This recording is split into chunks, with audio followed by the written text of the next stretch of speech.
Assalamualaikum warahmatullahi wabarakatuh. Alhamdulillah, summa salatu ala rasulillah wa ba'du. Selamat siang, salam sejahtera buat kita semuanya. Sengaja Gus bikin video ini karena masih banyak sekali yang bertanya kepada Gus tentang pawang dengan maraknya Rara yang begitu luar biasa mendapat sambutan dari dunia internasional, bahkan di dalam kepawangannya di Mandalika GP. Daripada Gus menjawab satu persatu teman-teman yang WA ke Gus, maka video ini kami buat. Pawang ini bahasa Jawa kuno sebelum Gus lahir mungkin ya,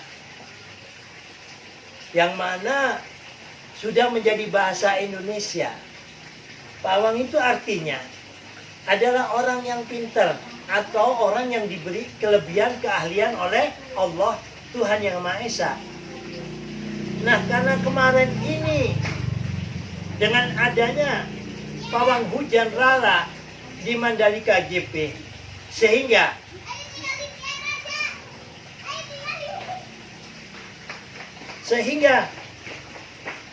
budaya ataupun keunikan, kelebihan masyarakat yang ada di Indonesia atau di Nusantara ini menjadi perbincangan publik. Padahal pawang ini bukan hanya pawang hujan. Di Indonesia ini dikenal banyak.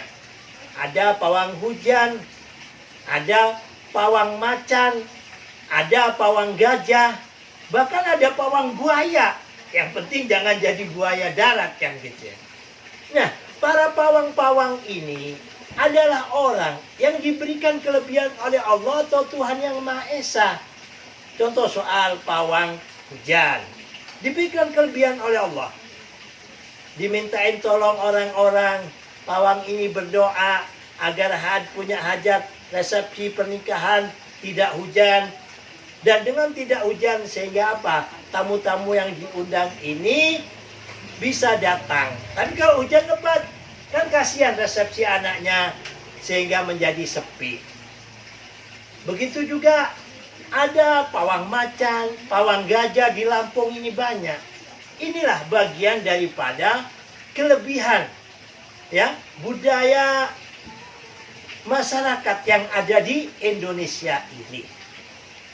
Nah, berkaitan dengan hal ini, ada beberapa orang yang katanya ustadz kan begitu, yang katanya tokoh agama, sudah menghantam, wah pawang ini haram, pawang musyrik, ibadahnya tidak diterima 40 hari.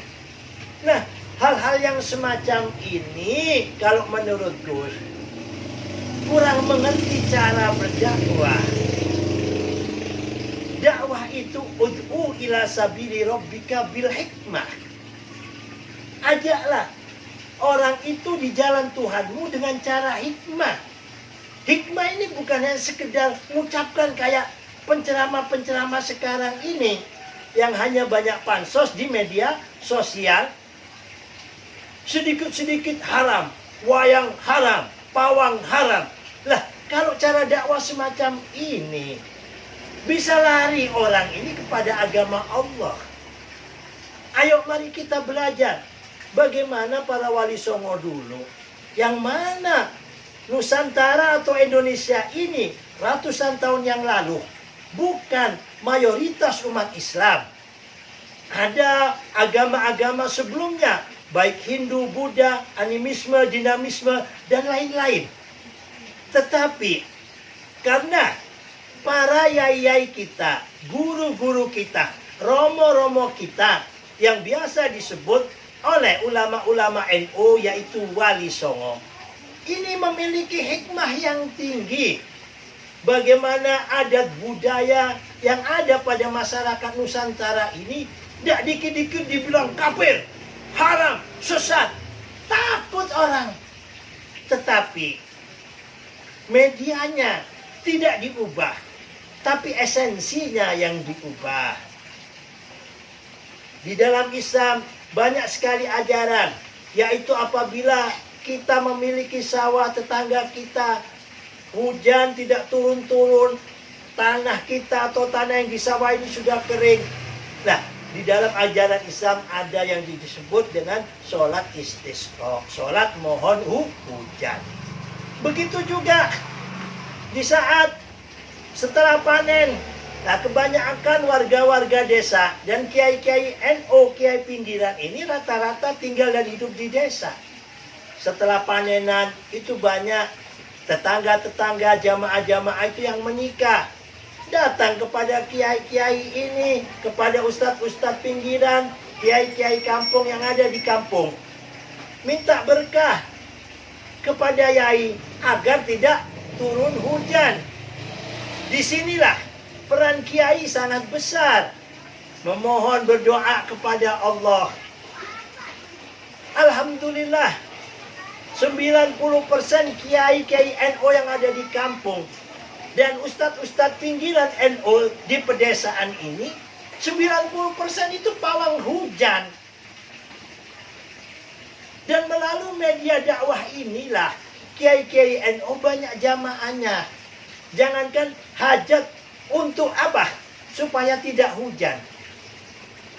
Di kampung, di pedesaan, baik di Madura, di Banten Selatan, di Tapal Kuda, anaknya sakit ini, minta doa, minta air ke kiai.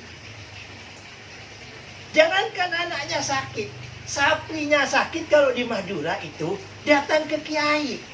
Kenapa? Satu, karena memang kiai-kiai NU ini, khususnya kiai kampung, banyak tinggal di pelosok desa. Jauh dengan dokter, jauh dengan puskesmas. Puskesmas hanya ada satu di kecamatan. Nah, mereka datang kepada orang yang dianggap sepuh. Nah, kiai-kiai NU di kampung, di pinggiran ini bukan tabib dan juga bukan pawang. Karena mohon berdoa kepada Allah. Dengan izin Allah, alhamdulillah, 90% para tamu, para jamaah yang minta tolong hajatnya agar di saat hajat tidak hujan, dikabulkan, diijabahi oleh Allah. Begitu juga para jamaah-jamaah ya, yang anaknya sakit, bahkan sapinya sakit, kambingnya sakit, minta berkah ke kiai-kiai kampung yang ada di pedesaan, di pegunungan. Dengan izin dan ridha Allah, anaknya diberikan kesembuhan meskipun apa? Kiai-kiai kampung ini bukan tabib. Ini semuanya tiada lain tiada bukan, adalah ilmunya Allah, adalah kehendaknya Allah. Janganlah kita ini jadi penceramah, sok merasa paling benar sendiri. Adat budaya yang ada di Indonesia dikit-dikit diharamkan, dikafirkan, dimurtadkan, dibid'ahkan, dibilang khurafat. Nah, kelompok-kelompok ini yang sama teman-teman biasa disebut dengan kelompok TBC. Ya, dikit-dikit TBC, tahayul, ya, B, bid'ah, C, khurafat, ditambah lagi syirik, musyrik. Nah, dakwah bukan semacam itu. Dakwah itu merangkul, ya.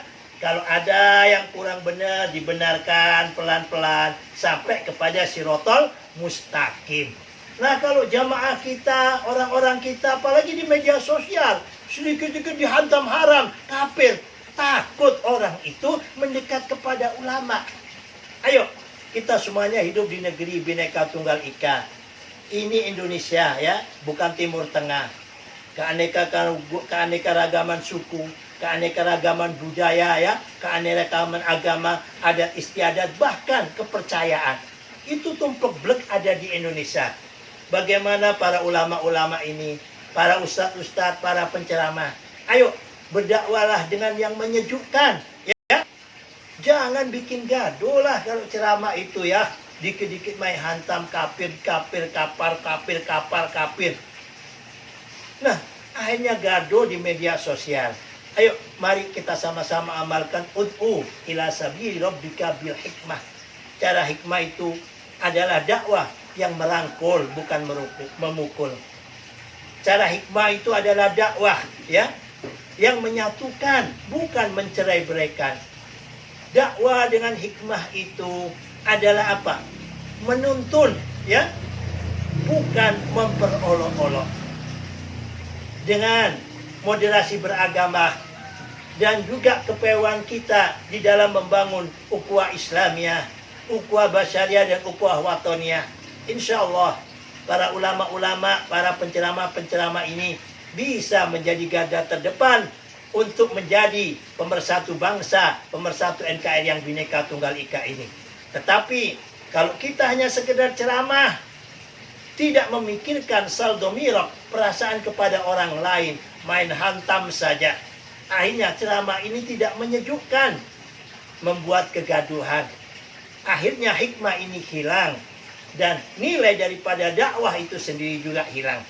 Mari sama-sama kita jaga NKRI dan Pancasila ini dengan segenap jiwa dan raga kita. Semoga para penceramah-penceramah ini bisa lebih arif, bisa lebih memahami moderasi beragama, sehingga antara dakwah agamanya dengan nilai-nilai kebangsaan, nilai-nilai Pancasila, dan nilai-nilai persatuan dapat bersinergi dengan baik. Demikian dari kami. Billahi taufiq wal hidayah, wal ridha wal inayah, wallahu muwaffiq ila aqwamit thoriq. Assalamualaikum warahmatullahi wabarakatuh. Salam Pancasila, merdeka.